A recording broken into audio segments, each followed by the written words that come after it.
Hello, I'm Chris Meyer, and this is session 4 in our series, Are We Being Deceived? Searching for Truth in Religion.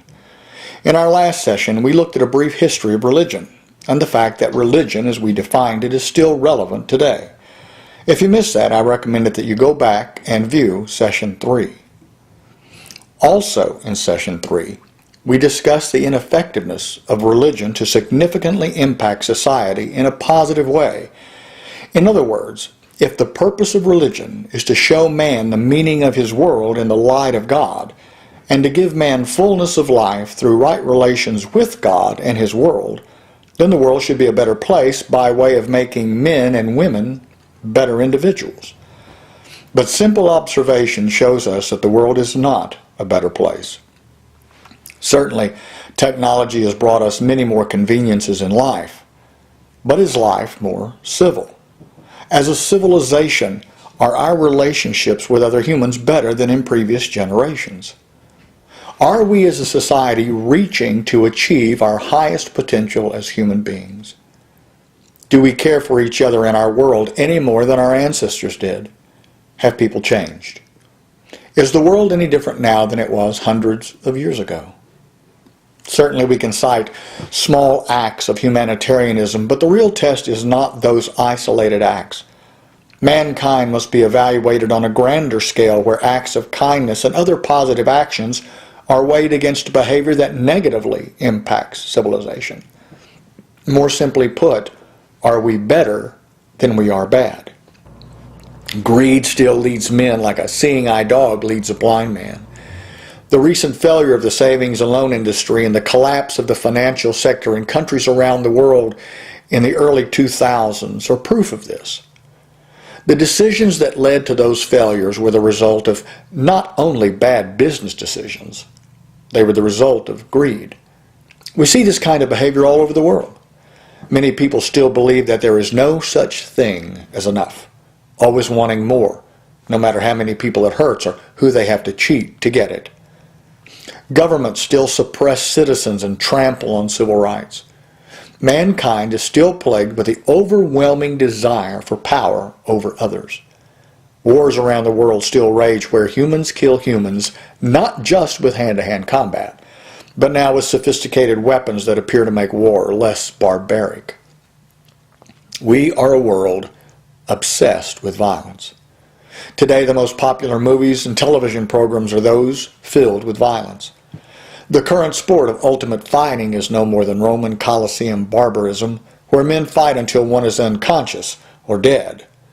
Bloodthirsty crowds still flock to such activities in droves, and even more watch on television or the internet.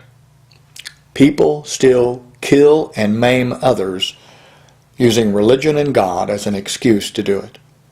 The slaughter of innocent people by Muslim terrorists on September 11, 2001 at the World Trade Center in New York, and the ongoing war in the Middle East is evidence of how religion is being used as an excuse to commit violence.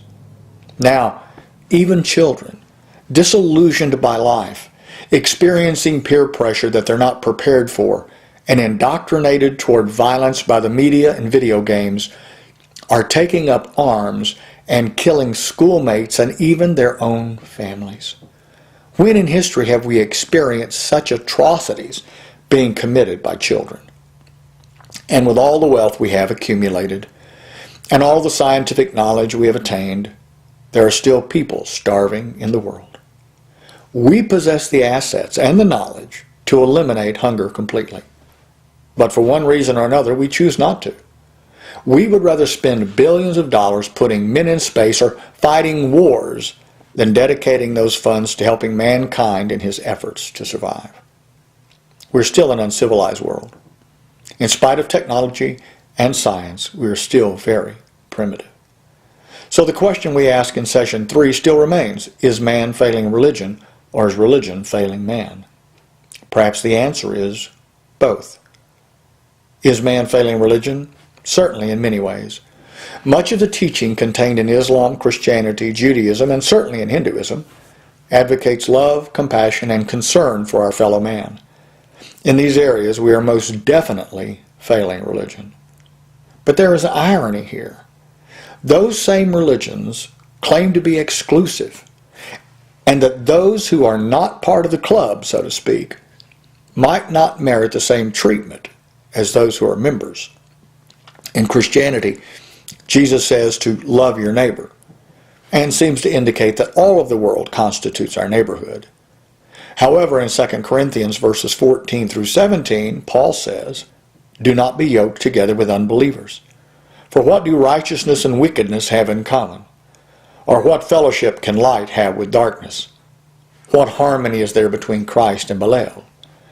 What does a believer have in common with an unbeliever? What agreement is there between the temple of God and idols? For we are the temple of the living God. As God has said, I will live with them and walk among them, and I will be their God, and they will be my people. Therefore, come out from them and be separate, says the Lord. Touch no unclean thing, and I will receive you. From the Old Testament through the New, Jews and Christians are to be separate from those who are not Jews or Christians. The same is true in the Quran. It strictly draws a line between believers and non-believers called infidels. These religions claim exclusivity, and exclusivity leads to intolerance, and intolerance has, throughout history, led to violence. It was this exclusivity that inspired the Crusades, the Inquisition, and the witch hunts of previous centuries by Christians. And it is this teaching of exclusivity that has prompted Muslim extremists to declare war on infidels. We'll go much deeper into this topic of exclusivity in later sessions. For now, the objective truth, based on the definition of exclusivity and the evidence of history and observation concerning exclusivity, is that exclusivity, whether it is in religion or politics or some other social organization, is the enemy of unity. So we really can't say that the condition of the world is a result only of men not living out their religion. In some cases, it is the result of men actually following the teaching of their religion. In every situation named, the Crusades, the Inquisition, the war in the Middle East, and in terrorism, men were and are doing what they sincerely believe is the right thing to do. All of these were driven by religion to do what they did and what they are doing. In fact, religion is the greatest cause of violent conflict in the world today. Think about that. Not politics, not some extreme philosophical political ideology like communism or socialism or some power-obsessed dictator, but religion. In conclusion, if we examine the world's condition today, we must conclude, based on objective evidence, that religion, as it is presented and being taught today, is failing mankind. Why? How can it be that religion has survived for so long, has contributed so many positive things to society, and yet has driven godly people to commit such ungodly acts? That's the topic of our next session. If you'd like to go more in detail, or get ahead, read a little more, you can get my book, Are We Being Deceived? It's available at Amazon.com in ebook or paperback, or you can have it ordered through your local bookstore. I'll see you for the next session.